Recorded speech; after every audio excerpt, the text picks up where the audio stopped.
Good morning, YouTube. Good morning, world. Seferino Beta, doing this live from Abetas, New Mexico, for the School of Light Bible Study Series. This is the Read Through the Bible video series, but a little bit about the School of Light. We have a correspondence program so that you can study the Bible, and it is in multiple languages. Right now, we just ship within the United States, but the way it works is you ask us for the Bible study. We send you the first in the series, whatever age group you are, from 4 through adult. And when you complete that, you drop it back in the mail. It never cost you a penny. We have the prepaid stamps and everything. And we receive it, we grade it, and then we send you the next one in the series. When you finish the series, we send you a certificate of completion. So let's hop right to it. Chapter 14 in Joshua.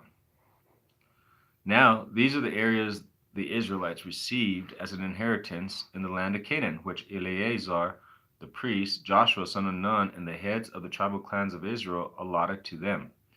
Their inheritance were assigned by lot to the 9.5 tribes as the Lord had commanded through Moses. Moses had granted the 2.5 tribes their inheritance east of the Jordan, but had not granted the Levites an inheritance among the rest. For the sons of Joseph had become 2 tribes, Manasseh and Ephraim. The Levites received no share of the land, but only towns to live in, with pasture lands for their flocks and herds. So the Israelites divided the land just as the Lord had commanded Moses. Now the men of Judah approached Joshua at Gilgal, and Caleb, son of Jephunneh, the Kenizzite, said to him, "You know what the Lord said to Moses, the man of God, at Kadesh Barnea about you and me? I was 40 years old when Moses, the servant of the Lord, sent me from Kadesh Barnea to explore the land, and I brought him back a report according to my convictions. But my brothers, who went up with me, made the hearts of the people melt with fear. I, however, followed the Lord my God wholeheartedly. So on that day Moses swore to me, the land on which your feet have walked will be your inheritance, and that of your children forever, because you have followed the Lord my God wholeheartedly. Now, then, just as the Lord promised, he has kept me alive for 45 years since the time he said this to Moses, while Israel moved about in the desert.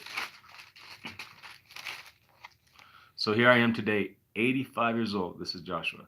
I am still as strong today as the day Moses sent me out. I am just as vigorous to go out into battle as I was then. Now give me this hill country that the Lord promised me that day. You yourselves heard then that the Anakites were there, and their cities were large and fortified, but the Lord helping me, I will drive them out just as he said." Then Joshua blessed Caleb, son of Jephunneh, and gave him Hebron as his inheritance. So Hebron has belonged to the Caleb, son of Jephunneh, the Kenizzite, ever since, because he followed the Lord, the God of Israel, wholeheartedly. Hebron used to be called Kiriath Arba, after Arba, who was the greatest man among the Anakites. Then the land had rest from war. Chapter 15. Now this is like a breakdown of the different allotments of land and such. The allotment for the tribe of Judah, clan by clan, extended down to the territory of Edom to the desert of Zin in the extreme south. Their southern boundary started from the bay at the southern end of the Salt Sea, crossed south of Scorpion Pass, continued on to Zin, and went over to the south of Kadesh Barnea. Then it ran past Hezron up to Arar and curved around to Karka. It then passed along to Asmon and joined the Wadi of Egypt, ending at the sea. This is their southern boundary. The eastern boundary is the Salt Sea, as far as the mouth of the Jordan. The northern boundary started from the bay of the sea at the mouth of the Jordan, went up to Beth Hogla, and continued north of Beth Araba to the stone of Bochan, son of Reuben. The boundary then went up to Debir from the valley of Achor and turned north to Gilgal, which faces the pass of Adumim, south of the gorge. It continued along the waters of En Shemesh and came out at En Rogel. Then it ran up the valley of Ben Hinnom along the southern slope of the Jebusit city. From there it climbed, that is Jerusalem, From there, it climbed to the top of the hill west of Hinnon Valley at the northern end of the valley of Rephaim. From the hilltop, the boundary headed toward the springs of the water of Nephtoah, came out of the towns of Mount Ephron, and went down toward Bala, that is, Kiriath Jearim. Then it curved westward from Bala to Mount Seir, ran along the northern slope of Mount Jearim, continued down to Beth Shemesh, and crossed to Timnah. It went to the northern slope of Ekron, turned toward Shikaron, passed along Mount Bela, and reached Jabneel. The boundary ended at the sea. The western boundary is the coastline of the Great Sea. These are the boundaries around the people of Judah by clans. In accordance with their command to him, Joshua gave to Caleb, son of Jephunneh, a portion in Judah, Kiriath Arba, that is Hebron. Arba was a forefather of Anak. From the Hebron, Caleb drove out the three Anakites, Shishai, Ahiman, and Talmai, descendants of Anak. From there he marched against the people living in Debir, formerly called Kiriath Sefer. And Caleb said, I will give my daughter Aksa in marriage to the man who attacks and captures Kiriath Sefer. Othniel, Othniel, son of Kenaz, Caleb's brother, took it. So Caleb gave his brother to Achish to him in marriage. And one day, when she came to Othniel, she urged him to ask her father for a field. When she got off her donkey, Caleb asked her, What can I do for you? She replied, Do me a special favor, since you have given me land in the Negev, give me also springs of water. So Caleb gave her the upper and lower springs. This is the inheritance of the tribe of Judah, clan by clan. The southernmost towns of the tribe of Judah in the Negev toward the boundary of Edom were Kabzeel, Eder, Jagur, Kinah, Dimona, Adada, Kedesh, Hazor, Ithna, Ziph, Tillim, Belioth, Hazor, Hadatha, Kerioth, Hezron, Amman, Shema, Molada, Haza Gada, Heshmon, Beth Pelet, Haza Shaul, Beersheba, Beziothia, Bela, Lim, Eza, Iltolad, Kisil, Horma, Ziklag, Madamana, Sasana, Labath, Shechem, In, and Rimon, a total of 29 towns and their villages. In the western foothills, Eshtael, Zorah, Ashna, Zanoah, En Ganim, Tapua, Enam, Jarmuth, Adullam, Soko, Azekah, Shereim, Adithiim, and Gedera, 14 towns and their villages.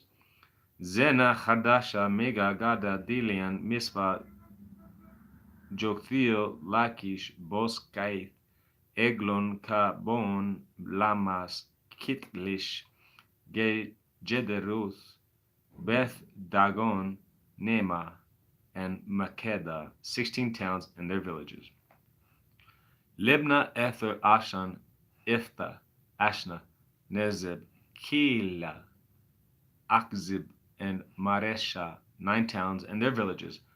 Ekron, with its surrounding settlements and villages west of Ekron, and Ekron, all that were in the vicinity of Ashdod, together with their villages. Ashdod, its surrounding settlements, villages, and Gaza, its settlements and villages as far as the Wadi of Egypt and the coastline of the Great Sea. In the hill country, Shamir, Jatir, Soko, Dana, Kiriath Sana, Anab, Estemoth, Anim, Goshen, Holon, Gilo, 11 towns and their villages.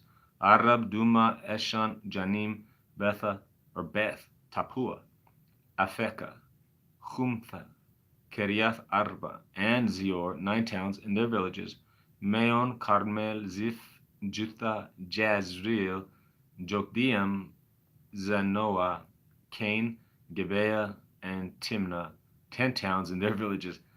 Halchul, Beth Zur, Jidor, Meireth, Beth Anoth, and Eltekon, 6 towns and their villages. Kiriath Baal, that is Kiriath Jearim, and Rabbah, 2 towns and their villages. In the desert, Beth Arabah, Midian, Sekah, Nibsam, and the city of Salt.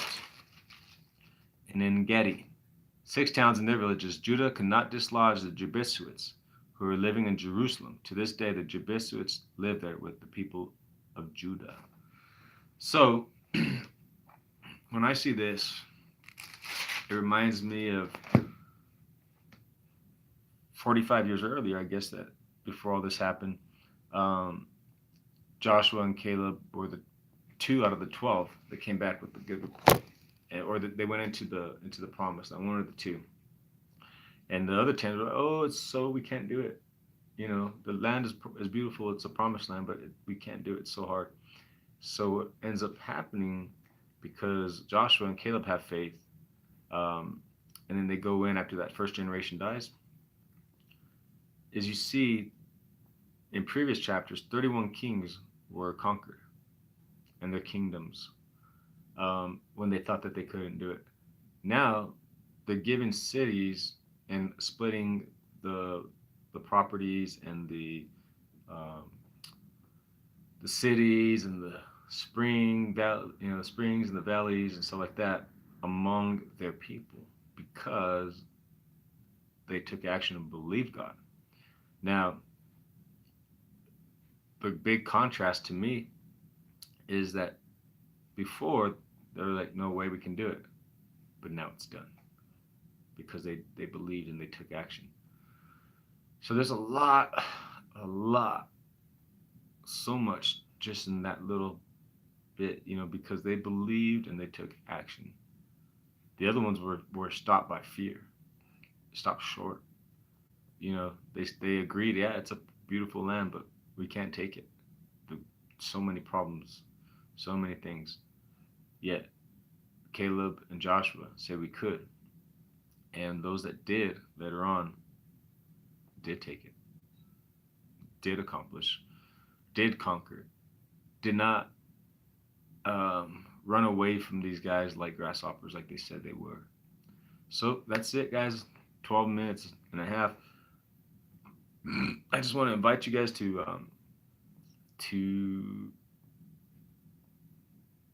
ask for a Bible study, pretty much.